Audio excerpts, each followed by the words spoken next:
좀 사라졌으면 좋을 단어인 이 왕따라는 단어가 우리 대한민국에서 회자된 지가 벌써 20년이 넘었습니다. 아직도 사라지지 않는 단어이긴 한데요. 그런데 최근에 한 기관에 의해서 이 왕따를 당했던 사람들, 이제는 어른이 됐습니다.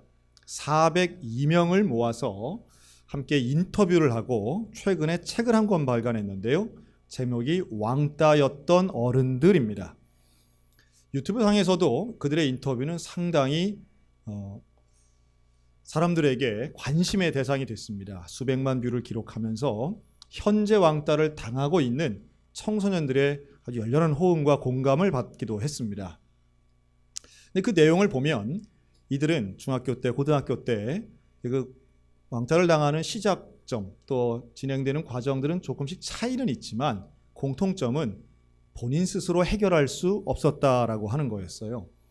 그리고 또 하나, 가해자가 누구였는가라고 할 때 놀리고 때리고 또 거짓말로 사람들을 선동하기도 해서 이 완전히 집단으로부터 이제 분리시켰던 직접적 가해자들이 있었는데, 이들이 하는 말 중에 가장 상처가 됐던 두 부류가 있었다는 겁니다. 직접적 가해자 말고 그 두 부류는 뭐냐 하면, 첫 번째는 침묵하는 다수들이었다는 거예요. 분명히 친구나 선생님이나 다 알면서 보면서도 나서지 않았던 그 사람들. 여기까지는 모두가 알만한 이야기입니다. 저도 뭐 그 정도는 예상을 했습니다. 그런데 또 하나의 부류, 자기가 느끼는 데 있어서 지금 생각해보니 또 하나의 가해자였다고 생각하는 게 바로 가족들이었답니다. 왜냐하면 분명히 신호를 보내는 거죠. 나 참 학교에서 힘들어요. 학교 가기 싫어요. 친구들 만나기 싫어요. 뭔가 부정적인 시그널을 보내는데 그때마다 돌아오는 것은 약한 소리 하지 마라. 너에게도 문제가 있겠지. 학교 빠지면 안 된다. 친구들과 잘 지내라. 어떤 분명히 나를 사랑하는 부모님인데도 불구하고 내 편을 들어주기보다는 나를 더 어려운 길로, 나를 몰아세우는 쪽으로 세웠던 그 부모님들의 태도와 모습들, 말씀들은 또 하나의 가해였다는 거예요. 제가 그걸 보면서 이게 저를 좀 돌아보기도 했습니다. 왕따라는 단어가 없던 시절에 학교 다니던 분들에게는 학교는 반드시 가야 하는 곳이고, 학교에서 친구 관계는 좀 투닥거림은 있지만 지속적인 괴롭힘이 특정인에게 있는 걸 본 적도 경험한 것도 없는 부모 세대 입장에선 이럴 수도 있었겠다라는 생각도 듭니다. 지금 무슨 말씀을 드리냐면, 가장 사랑하고 가장 가까이 있는 사람이라고 해서 내가 그 사람의 사정을 다 알고 그 사람을 무조건 공감할 수 없는 우리의 가정, 직장, 사회, 또 교회까지 우리는 타인의 사정을 참 이해하기 어려운 시대에 살고 있구나 하는 생각을 해봅니다. 그러면서도 반대로 우리는 참 공감받고 싶어하는 시대이기도 하죠. 그래서 이걸 소통, 공감, 함께하는 이 모든 것들을 이루기 위해서 우리는 노력하기도 합니다. 그래서 최근에 아주 트렌디한 단어, 가장 많이 쓰이는 단어 중에 하나가 진정성이라는 단어가 아닐까 생각이 들어요. 이 진정성은 언제 느껴지느냐? 참 어렵죠. 그래서 이 진정성을 드러내기 위해서 마케팅에도 사용하고요. 요새는 무슨 음식점도 착한 식당 이렇게 말하지 않습니까? 외모도 착하다고 그러고. 공감하는, 어쨌든 진정성 있게 해야 장사도 되고 관계도 되고 교육도 되고 인생도 풀린다고 생각하는 분들이 많은 것 같아요. 그런데 그만큼 진정성이 또한 어렵게 느껴지기도 하는 거죠. 언제 진정성이 느껴지는가? 상대방에 대한, 사람에 대한 배려가 있을 때 사실은 진정성이 느껴진다라고도 생각이 듭니다. 예를 들면 이런 거죠. 왜 너는 못하냐? 나는 할 수 있는데 왜 너는 못하냐? 나에겐 쉬운데 이게 왜 너는 어렵냐? 나 때는 됐는데 왜 너는 못한다고 하느냐? 왜 넌 자꾸 피하려고만 하느냐? 많은 가정에서 이루어지는 대화 같지 않습니까? 배부른 소리 하지 마라. 나약한 소리 하지 마라. 하면 되지 왜 안 되냐? 어떤 상대방의 입장이나 사정을 고려하기보다는 나의 경험, 나의 생각을 일방적으로 주장하는 것. 이럴 때의 사람들은 공감보다는 차이점, 소외감 혹은 상대에 대한 원망이 쌓여간다라고도 말합니다. 우리가 훈계도 좋고 도와주려고 하는 의도도 좋지만 그 방법과 결국은 태도가 상대방의 결정을 좌우지한다라고 생각이 듭니다. 도와주려는 좋은 의도도 결국은 상대를 배려하는 태도가 동반될 때 그 도와주려고 하는 선한 의지도 효과가 있는 것이지, 도와주면서도 상대방을 분노하게 만들다든지 아니면 상대방 도움받는 사람이 수치심을 느끼게 만든다면 그것은 지혜로운 일이 될 수 없는 것이죠.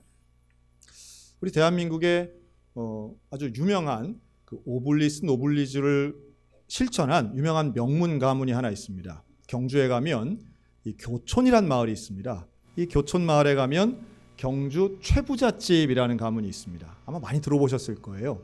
여기에는 무슨 진사 이상 벼슬 하지 마라, 만석 이상 재산은 사회에 환원하라, 6가지의 이 유훈을 가지고 있는 집인데요. 그 중에서 참 제가 동그라미를 치고 싶고 밑줄을 치고 싶은 유훈이 하나 있는데, 그것은 흉년기에는 땅을 늘리지 말라입니다. 흉년기에는 땅을 늘리지 말라. 왜 그럴까요? 흉년기에는 모두가 먹고 살기 어려울 때입니다. 그럴 때는 이 가장 어려운, 힘든, 가장 가난한 사람들부터 자기 것을 내다 팔게 되겠지요. 그러면 싼 값에 살 수 있는 겁니다. 그러면 땅도 원래의 가격보다 훨씬 싸게 살 수 있는 거예요. 돈과 곡식이 많은 사람 입장에서는. 오늘날로 치면 자본의 힘은 역설적이게도 경제가 어려울수록 자본의 힘은 극대화되는 겁니다. 그래서 우리나라 IMF 때 부동산 경기 아주 폭등하게 되는 그 직후에 폭등할 때에 많은 분들이 돈 많이 벌었다 이런 얘기들 하시잖아요. 그런데 이 최부잣집은 거꾸로예요. 흉년기에는 땅을 늘리지 말아라. 이것은 나 혼자만 잘 먹고 잘 사는 것 안 되는 것이고, 가난한 자와 부한 자의 격차가 벌어지면 벌어질수록 그것은 옳지 않은 거라고 하는 이 최씨 가문의 지혜가 들어있다고 보기 때문입니다. 또 여기에는 이런 말도 있어요. 주변 백리 안에 굶는 사람이 없도록 해라. 배려하는 것이지요. 유훈에는 들어가지 않지만 이 집에 실제로 가보면요, 마당에 큰 쌀통이 하나 있습니다. 지금도 보존 상태가 돼 있어서 그렇게 전시를 해놨는데요. 그 말은 정말 배고픈 사람은 와서 언제든지 쌀을 가져가라고 하는 이 집안 어른의 배려입니다. 근데 가져가되 어떻게 가져가느냐? 구멍이 조그만 게 있어요. 여기에 겨우 손 하나 들어갈 정도입니다. 손을 넣고 한 줌씩 가져가라는 거예요. 누가 주는 사람이 있는 건 아닙니다. 아무도 지키는 사람은 없어요. 그런데 그 쌀통에 가서 한 줌씩 가져가면 그거 가지고 한 끼 해 먹고 힘을 내어 일하라고 하는 배려인 것이죠. 여긴 어떤 또한 지혜가 있냐 하면, 뭔가 도움을 받는 사람에게 도움 주는 사람 직접 대면해 보는 건 계면적잖아요. 고맙으면서도 또 다른 면에서는 뭔가 스스로에 대한 자존감이 낮아질 수 있는데 대면하지 않고 도와준다는 겁니다. 즉 도움받는 사람의 자존심을 지켜주는 행위지요. 도와주는 것도요, 배려가 필요하고 세심함이 있어야 된다라고 하는 겁니다. 우리들도 마찬가지입니다. 여러분, 조언을 하고 싶다면 그 조언 한마디 이전에 훨씬 긴 시간 그 사람을 대접하는 물질과 시간의 투자가 있어야 조언에 힘이 생깁니다. 또 도와줄 때는 상대방을 나보다 아래로 보거나 혹은 깔보는 태도, 문제를 우습게 보는 태도는 도움 받으면서도 모멸감 느낄 수 있는 부분이라는 거죠. 그런 면에서 우리는 언제나 존경받는 사람의 특징은 공감에서 오고요. 그 공감은 상대방을 배려하는 마음에서부터 오는데 그게 바로 영혼 사랑인 줄로 믿습니다. 오늘 그러한 위대한 사례를 예수님이 보여주세요. 예수님이 나사로의 집을 가십니다. 근데 이 집안에 지금 문제가 생긴 거죠. 나사로가 병들어 죽은 겁니다. 원래 이 집에 있는 사람들하고 예수님이 친하십니다. 나사로의 동생들 마르다와 마리아와 예수님 참 친하세요. 그 집에 자주 가셨어요. 근데 이 집에 죽음의 문제가 온 거예요. 나사로가 죽은 것은 마르다와 마리아에게는 세상 어떤 일보다 가장 슬픈 일, 또 해결할 수 없는 문제가 발생한 겁니다. 예수님이 이 집에 오셨을 때 아예 마리아는 이 예수님을 맞이하러 나오지도 않습니다. 마르다는 가시도 친말을 합니다. 예수님이 빨리 오셨으면 우리 오빠 안 죽었을 텐데, 이런 말을 해요. 여러분, 우리는 예수님을 알지요. 결론도 압니다. 예수님은 죽은 자도 살리시는 능력이 있는 분인 것을 알고 있습니다. 또 이 스토리의 결과도 알아요. 결국은 나사로가 어떻게 돼요? 살아납니다. 살아나요. 결론을 알고 능력이 있습니다. 내가 살릴 수 있어요. 해결할 수 있어요. 여러분, 이쯤 되면 우리는 어떤 태도를 갖느냐 하면, 문제 때문에 힘들어하는 사람이 있다고 한번 생각해 보세요. 제일 쉽게 돈 문제가 이렇게 있다고 생각해 보세요. 이 사람이 돈 문제 때문에 힘들어요. 그러면 나에게는 돈도 있고 도와줄 수 있는 여유가 있다고 한번 해보세요. 그러면 우리가 볼 땐 그게 심각한 문제예요, 아니에요? 아니잖아요. 문제가 심각하지 않아요. 내가 돈 주면 해결되는 거예요. 그러면 가면 어떻게 해요? 야, 얼마면 되겠어? 야, 불러봐봐. 뭘 그런 거 갖고 찔찔 짜. 척척척 해서 500만 원이면 돼? 하고서는 하나 더, 하나 더, 2장 더. 그러면 막 그러잖아요, 우리가. 왠지 능력이 있으면 문제가 우습게 보입니다. 해결할 수 있는 사람에게는 문제는 더 이상 문제가 아니에요. 이럴 때 우리가 쉽게 범하는 실수가 있습니다. 뭐 그런 거 가지고 그래. 그 정도 문제 가지고 뭘 그래. 당사자는 너무도 심각한데 능력자에게는 그것이 우스운 일이 되어버리고 맙니다. 이럴 때 공감이라는 건 자리할 수 없는 거예요. 자, 예수님은요, 마리아와 마르다에게 말씀을 하십니다. 나사로가 살아날 거야. 문제가 해결될 거야. 그런데 이들은 그걸 듣지 않아요. 믿지 않아요. 압니다. 우리가 나중에 다 부활할 것도 믿습니다. 압니다. 그러나 우리 오빠가 죽은 거예요. 라고 말해요. 여러분, 예수님이 오늘 본문에 보면 참 놀라운 장면을 우리에게 하나 보여주시는데요. 그것은 33절에 이렇게 말씀합니다. 마리아와 마르다가 울고요. 거기에 있는 모든 친척 친지들이 다 울고 있어요. 그 우는 것을 보시면서 33절, 심령에 비통히 여기시고 불쌍히 여기십니다. 그러니까 공감하는 척 하시는 게 아니라 예수님도 마음에 비통과 슬픔을 경험하세요. 능력이 있는데, 해결할 능력이 있는데 그 문제를 보는 아파하는 사람들의 마음에 같이 아파하시는 거예요. 그리고 성경 전체에서 가장 짧은 구절이 드디어 나옵니다.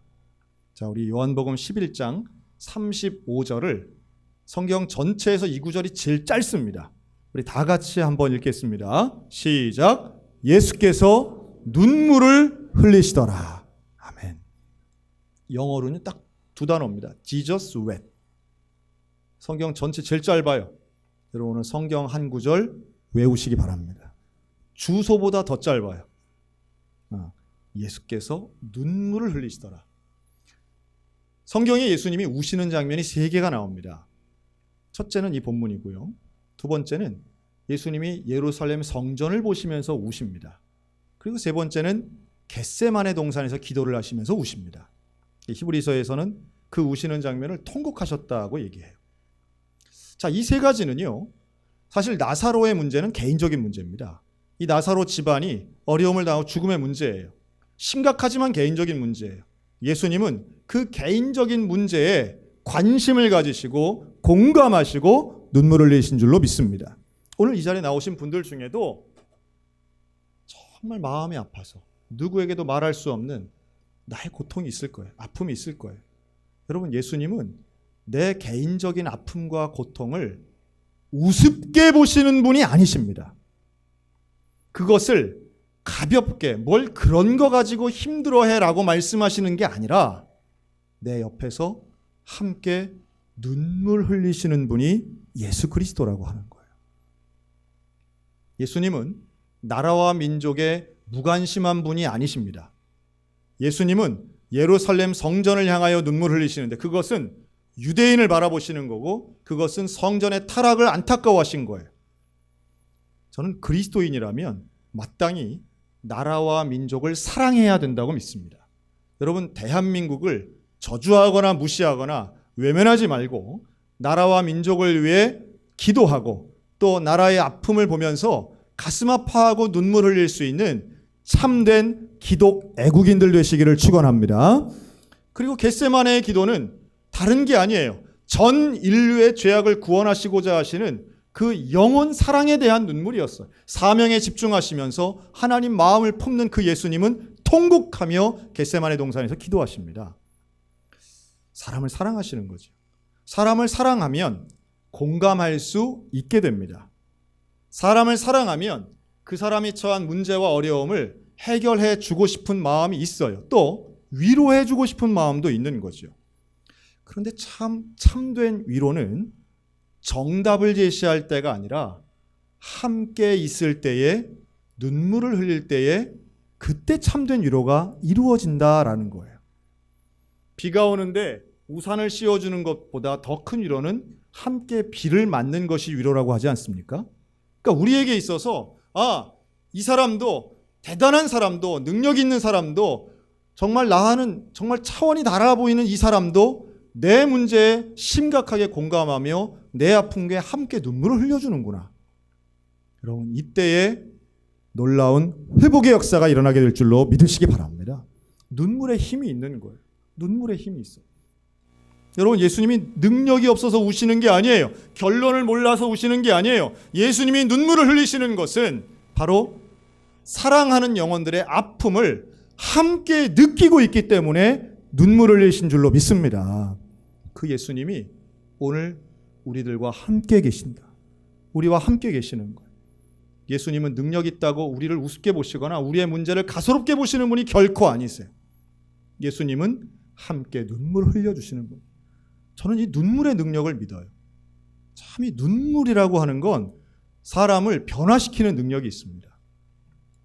어느 교회에서 신유의 역사가 있는 권사님이, 유명한 권사님이 계세요. 이 권사님은 도대체 그 교회 불만 세력 혹은 뭐 병이 나고 이러면 그 권사님만 가서 신방하고 기도하면 회복이 되는 거예요.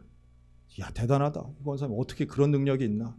그래서 이 목사님, 권사님을 관찰했대요. 도대체 어떻게 하길래 이렇게 합니까? 어떻게 지난주만 해도 그냥 악랄함이 가득했던 사람이 어떻게 이렇게 변화가 됩니까? 했더니 따라가서 보니까 어떻게 해요? 찾아가서 이 권사님이 그분의 손을 잡고 집사님 하고 울더래요. 집사님 하고 울더래요. 손을 잡고 눈물을 흘리는 거 하나만으로 그 완악하고 그 마음이 병들어 보이던 집사님이 스르르 풀리고 함께 울면서 치유되더라는 거예요. 그 쉬워 보이는 게 잘 안 되더라고요. 저도요, 울고 싶어가지고 눈을 찔러본 적도 있어요.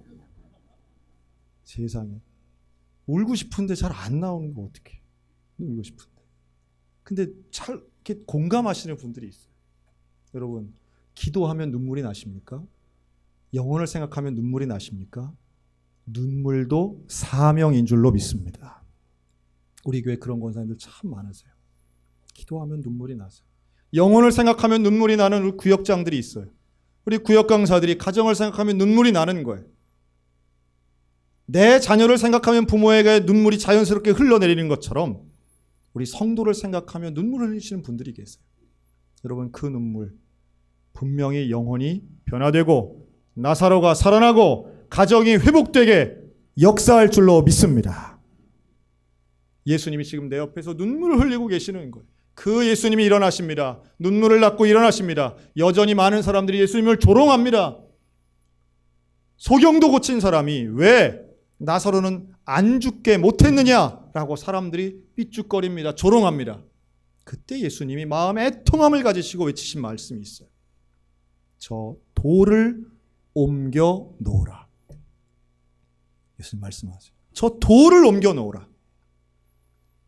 제가 이런 상상을 한번 해봤습니다. 예수님은 죽은 자도 살리시는 분이잖아요. 그러면 돌아 움직여라. 좀 근사하지 않아요? 돌아 움직여라. 이 돌은 유대 형식의 그 바위를 파고 만든 무덤을 막고 있는 돌입니다. 그런데 그 돌은, 그 무덤은 일종의 뚜껑 같은 거죠. 그 돌을 치우라는 거예요. 옮기라는 거예요. 쉬운 일은 아니지만 불가능한 거 아니에요. 원래도 사람이 막아놓은 거예요. 그걸 힘을 다해서 치워놓으라는 거예요. 그때 사람들이 말합니다. 이미 죽은 지 4일이나 됐습니다. 저 안에 썩은 냄새도 납니다. 그거 왜 치우라고 합니까? 그런데 몇몇은 예수님 말씀에 순종해서 그 돌을 옮겨 놓습니다. 어찌 보면 예수님이 오늘 우리들에게 말씀하시고자 하는 부분이 있는 것 같아요. 저 안에 있는 문제는 내 힘으로 어떻게 할 수가 없어요. 돌을 생각하면 돌 안쪽은 죽음이에요. 돌 바깥쪽은 생명이에요. 돌 안쪽은 절망이에요. 돌 바깥쪽은 희망이에요. 돌 안쪽엔 시신이 있지만 돌 바깥쪽엔 예수님이 계시는 거예요. 예수님 우리에게도 명령하시는 것 같지 않습니까? 돌을 옮겨 놓아라. 문제를 옮기라는 게 아니에요. 문제를 해결하는 게 아니에요. 문제와 나 사이에 있는 그 돌을 옮기라는 거예요. 내가 포기한 그 문제, 이제는 원망하고 있는 그 문제, 아예 보기 싫어서 닫아놓았던 그 돌을 움직이라고 말씀합니다. 저는 그게 이렇게 들리더라고요. 기도의 자리로 나와라. 너는 나를 의지해라. 다시 기도해라. 다시 일어나라. 다시 힘을 내라. 돌을 옮기는 건 작은 순종 같지만 그 순종을 통해 예수님의 놀라운 그 다음 선포가 이루어집니다. 나사로야 나오너라. 할렐루야. 나사로야 나오너라. 이 놀라운 말씀을 하시기 위해 예수님이 거치신 과정은 눈물을 흘리시고 돌을 옮겨 놓으라 명령하시고 그리고 선포하시는 거예요. 나사로야 나오너라. 능력이 있다고 와서 처음부터 예수님이 그렇게 하지 않으시고 아픔을 공감하시고 작은 실천의 순종을 요구하신 예수님은 우리의 문제를 상상도 못했던 방법으로 근본부터 해결해 주신 줄로 믿습니다. 이것은 예수님의 부활의 예표가 됩니다. 예수님도 무덤문을 열고 부활하셨어요. 근데 그 예표처럼 이 나사로의 부활을 사람들에게 보여주십니다. 이게 나사로의 신앙 때문이겠습니까? 그렇지 않아요. 이 부활에 대해 예수님이 오늘 우리들에게, 저와 여러분에게 보여주신 명백한 이유가 있습니다.